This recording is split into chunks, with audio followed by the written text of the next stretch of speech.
हाँ, अब हम पढ़ेंगे रिडेम्पशन ऑफ प्रेफरेंस शेयर, अधिमान अंशों का शोधन। शोधन का सीधा सा अर्थ है कि अंशधारियों को पूंजी वापस लौटाना। यानी जब क्या करती है कंपनी 20 वर्ष के अंदर, यानी एक अंशों द्वारा सीमित दायित्व वाली कंपनी ऐसे अधिमान अंशों का निर्गमन कर सकती है जो जिनका 20 वर्षों के अंदर शोधन करना हो। ठीक है, तो कंपनी क्या है कि उनको पूंजी वापस लौटाएगी। तो इसके लिए क्या हो कि कंपनी को पैसों का अरेंजमेंट करना पड़ेगा। तो कंपनी, हो सकता है कंपनी के पास जो लाभांश के लिए जो लाभ है, लाभांश देने के लिए जो लाभ है उसमें से भी शोधन कर सकती है, या फिर कंपनी इस उद्देश्य से नए शेयर भी इशू कर सकती है, या फिर उन अंशों का किसी दूसरे अंशों में परिवर्तन कर सकती है। इस प्रकार कंपनी शोधन करती है।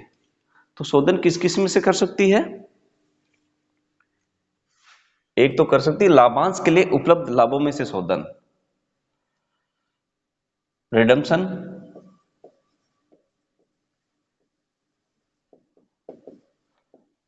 Out of profit, redemption out of profit available for dividend, और dividend. Redemption out of profit available for dividend, Hindi में लिख देते हैं लाभांश के लिए उपलब्ध लाभों में से शोधन।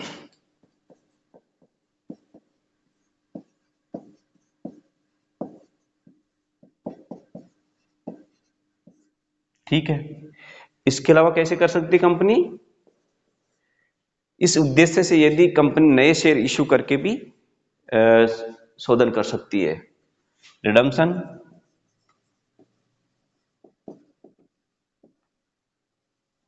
आउट ऑफ प्रोसीड्स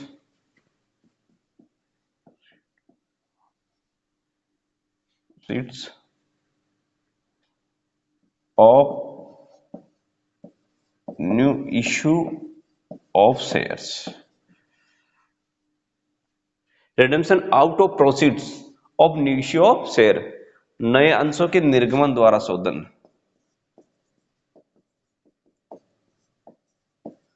नए अंशों के निर्गमन द्वारा शोधन।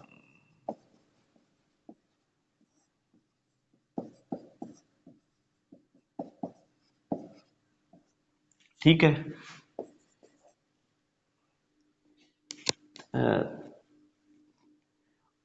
तीसरी कंडीशन आ जाएगी कि या तो रिडेम्पशन ऑफ लाभांश के लिए उपलब्ध लाभों में से भी शोधन कर सकती है कुछ पार्ट तो, और कुछ पार्ट नए अंशों के निर्गमन द्वारा भी शोधन किया जा सकता है। यानी दोनों को मिश्रित यानी मिलाते हुए, यानी हो सकता है जैसे मान लो 1 लाख की व्यवस्था करनी है तो 50,000 अपने पास लाभांश उपलब्ध है तो उसमें से शोधन करेंगे और 50,000 के नए शेयर इशू करेंगे। यानी फर्स्ट एंड सेकंड दोनों के आधार पर, दोनों के आधार पर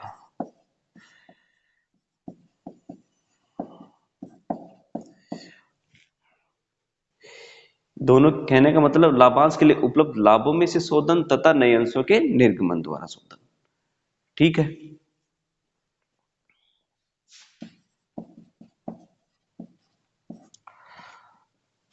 और चौथा हो जाएगा अंश परिवर्तन द्वारा शोधन, यानी उन अधिमान अंशों को नए अंशों में परिवर्तन करके शोधन। अंश परिवर्तन द्वारा शोधन,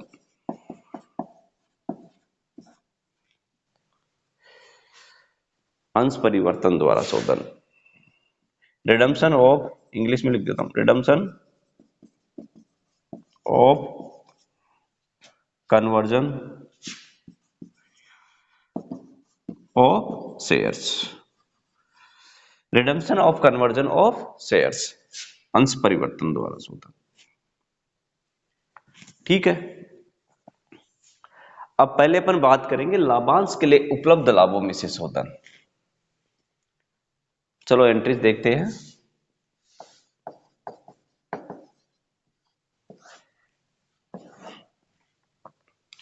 एंट्रीज करेंगे क्या होता है कि पहले तो प्रेफरेंस शेयर कैपिटल को प्रेफरेंस शेयर होल्डर अकाउंट में ट्रांसफर किया जाएगा। तो पहले क्या जाएगा, preference share capital, preference share capital. अब प्रेफरेंस शेयर में पहले डिसाइड होता है कि कितनी परसेंट इनको डिविडेंड दिया जाएगा।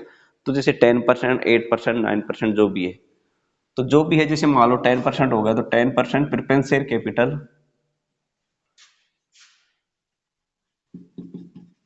Account debit to preference share holder. 10% preference share, short में लिख देता हूं, preference share holder account.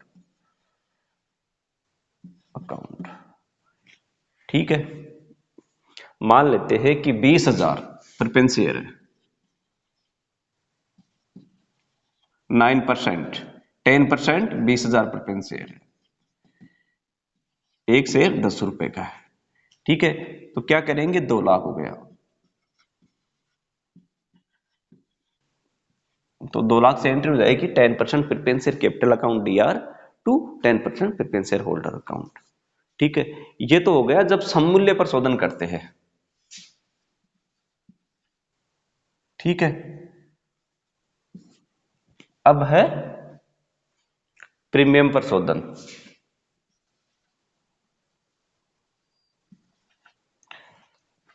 Premium पर शोधन करते क्या है कि एट प्रीमियम पर, और यदि प्रीमियम पर शोधन करना तब क्या एंट्री करेंगे, जैसे मान लो 10% प्रेफरेंस शेयर शॉर्ट में लिख देता हूं, प्रेफरेंस शेयर कैपिटल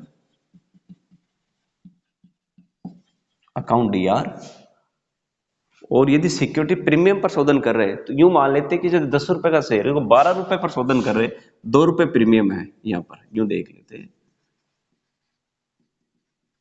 तो फिर एंट्री क्या हो जाएगी, 10% preference share capital account D R 2 lakh से। ठीक है, और 2 रुपए प्रीमियम हो गया, तो प्रीमियम हो गया 20,000 इंटू 2, 40,000 सिक्योरिटी प्रीमियम। तो ये हो जाएगा premium on redemption of preference share. ये कहलाएगा premium on redemption of preference share account debit. कितना, 40,000 से 2 इंटू 20,000, 40,000 से डेबिट हो जाएगा premium on redemption of preference share account to preference share holder इन 10% प्रेफरेंस शेयर होल्डर। टोटल हो जाएगा 2,40,000 से। ठीक है, पहले तो ये ट्रांसफर की एंट्री करेंगे। सबसे पहले शोधन करने के लिए क्या करेंगे, प्रेफरेंस शेयर कैपिटल को प्रेफरेंस शेयर होल्डर अकाउंट में ट्रांसफर करेंगे। ट्रांसफर यदि सममूल्य पर शोधन करना हो तो एंट्री हो जाएगी preference share capital account debit to preference share holder, और यदि प्रीमियम पर शोधन करना हो तो एंट्री हो जाएगी preference share capital account DR premium on redemption of preference share account DR to preference share holder account. ठीक है, अब अपने को क्या है कि ये पहली कंडीशन 2 लाख मान लो या 2,40,000 मान लो, जो भी है, इसके लिए क्या है कि कंपनी को व्यवस्था करनी पड़ेगी, पैसों की व्यवस्था करनी पड़ेगी।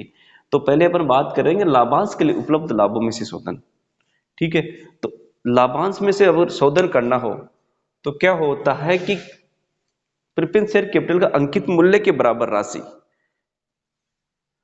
कैपिटल रिडम्पशन रिजर्व में ट्रांसफर करनी होगी।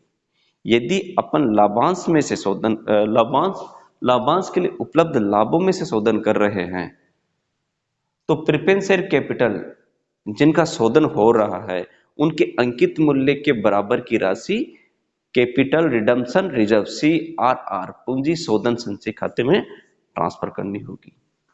ठीक है, तो क्या एंट्री हो जाएगी, जैसे मान लो लाभांश के लिए कौन कौन से लाभ अपने पास में हो सकता है, जनरल रिजर्व हो, P&L भी हो सकता है। ठीक है, रेवेन्यू प्रॉफिट जो भी है, अकाउंट डेबिट, जैसे मान लो जनरल रिजर्व या P&L में जो भी ले रहे हैं, तो general reserve account debit to CRR, capital redemption reserve account इन 2 लाख के बराबर।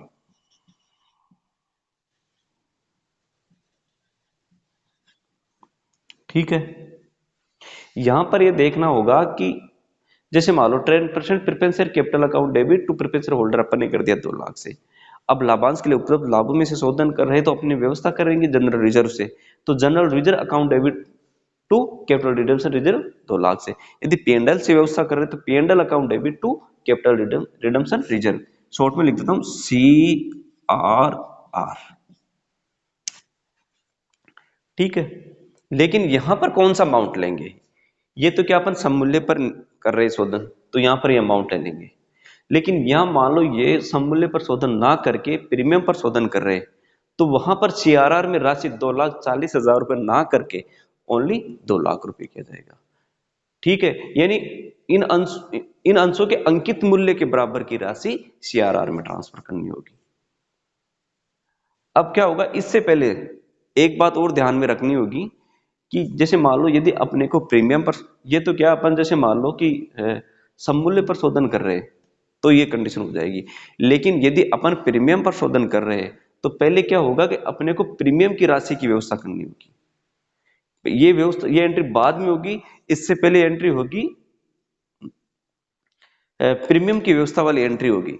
यानी जैसे मान लो जनरल रिजर्व से व्यवस्था कर रहे हैं तो एंट्री हो जाएगी general reserve account debit to, ये क्रेडिट हो जाएगा to premium on redemption of preference share.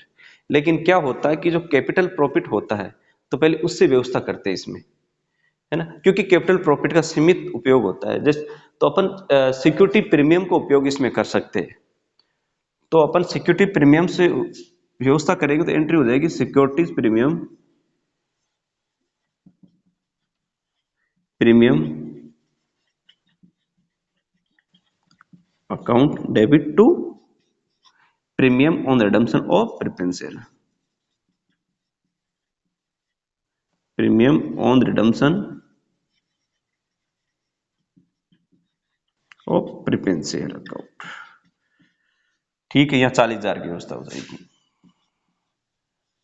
यदि सिक्योरिटी प्रीमियम अपने पास अवेलेबल नहीं है तो अपन फिर जनरल रिजर्व से या P&L अकाउंट से कर लेंगे। ठीक है, और इसके बाद में एंट्री हो जाएगी इनको पेमेंट करने की। तो preference share holder 10% preference share holder account debit to bank account, कितने से, यदि अपन सममूल्य पर शोधन कर रहे हैं तो 2 लाख रुपए से हो जाएगी, और यदि प्रीमियम पर शोधन कर रहे हैं तो 2,40,000 रुपए से हो जाएगी।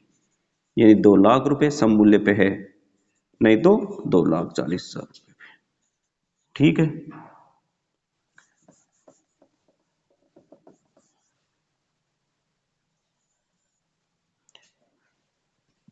चलो एक बार दोबारा समझते हैं। अधिमान अंशों का शोधन 4 तरीके से किया जा सकता है। एक तो लाभांश के लिए उपलब्ध लाभों में से शोधन, एक नए अंशों के निर्गमन द्वारा शोधन, एक लाभांश के लिए उपलब्ध लाभों में से तथा नए अंशों के निर्गमन द्वारा शोधन। ठीक है, चौथा तरीका है अंश परिवर्तन द्वारा शोधन। पहले अपन बात करते हैं लाभांश के लिए उपलब्ध लाभों में से शोधन। ठीक है, अब रिडम्पशन करेंगे तो पहली एंट्री करेंगे उसको प्रेफरेंस शेयर होल्डर अकाउंट में ट्रांसफर करेंगे। एंट्री हो जाएगी, यदि अपन सम मूल्य पर शोधन कर रहे हैं तो एंट्री हो जाएगी, जैसे मान लो 10% प्रेफरेंस शेयर है तो हो जाएगी 10% preference share capital account DR to 10% preference share holder account. ठीक है, और चलो इसकी बात करते हैं पहले। ठीक है, यदि अपन सम मूल्य पर शोधन कर रहे हैं तो ये करने के बाद फिर सेकंड एंट्री क्या करेंगे, CRR की एंट्री करेंगे। यानी general reserve account general reserve अपने पास में, तो general reserve account debit to capital redemption reserve account कितने से हो जाएगी, 2 लाख रुपए से। उसके बाद में फिर प्रेफरेंस शेयर होल्डर को पेमेंट की एंट्री हो जाएगी, तो पहली एंट्री तो ये हो जाएगी। ठीक है, दूसरी एंट्री ये हो जाएगी। ठीक है, तीसरी एंट्री हो जाएगी preference share holder account debit to bank account. 3 entry हो जाएगी। ये तो कब होगी? जब ओनली सम मूल्य पर शोधन करना हो। अब बात करते हैं यदि प्रीमियम पर शोधन करना हो तो पहली एंट्री कौन सी होगी? ये हो जाएगी 10% preference share capital account DR premium on redemption of preference share capital account DR to 10% preference share holder account. पहली एंट्री हो जाएगी। इसके बाद में दूसरी एंट्री कौन सी होगी? पहले प्रीमियम की व्यवस्था करेंगे तो पहले प्रीमियम सिक्योरिटी प्रीमियम से व्यवस्था हो सकती है। दूसरी एंट्री इससे ये होगी सिक्योरिटी प्रीमियम अकाउंट डेबिट। यदि सिक्योरिटी प्रीमियम अपने पास अवेलेबल नहीं है तो अपन कर सकते हैं, जैसे जनरल यूजर अवेलेबल तो general user account debit, PNL available है तो PNL account debit to premium on redemption of preference share. ठीक है, ये होने के बाद में तीसरी एंट्री कौन सी करेंगे? फिर यदि प्रीमियम पर शोधन कर रहे हैं तीसरी एंट्री करेंगे फिर सीआरआर वाली, general user account debit to CRR account 2 lakh से। ये तीसरी एंट्री हो जाएगी। तीसरी एंट्री होने के बाद में टोटल हो जाएगी, चौथी एंट्री हो जाएगी 10% preference share holder account debit to bank account, और वो होगी 2,40,000 रुपए से यदि प्रीमियम पर शोधन करना है। ठीक है।